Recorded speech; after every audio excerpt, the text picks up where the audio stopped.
The HTX Lab offers online access to fully automated protein-to-structure pipelines that can be applied to solve new structures and to carry out large-scale fragment and ligand screening.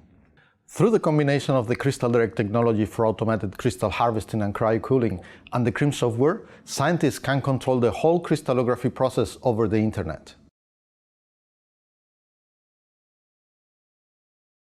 Begin by opening and logging into the Crystallographic Information Management System in a web browser and click the Samples menu to open an interface with the project and sample management tools. Click New Sample and, in the sample window, enter the requested information and click Save and Make Request. In the Request panel, select the crystallization protocol, the incubation temperature, the crystallization screens to be used, and the desired date for the experiments that should be compatible with the time required for the sample shipment.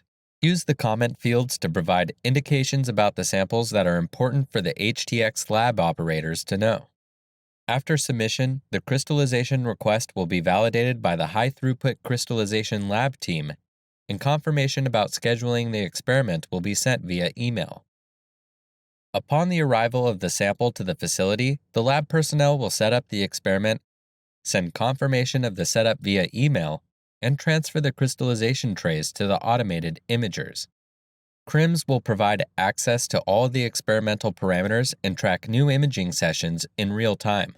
When new images are available, email notifications will be sent automatically. To see the images from the crystallization plates, open the Plates menu and navigate to the sample.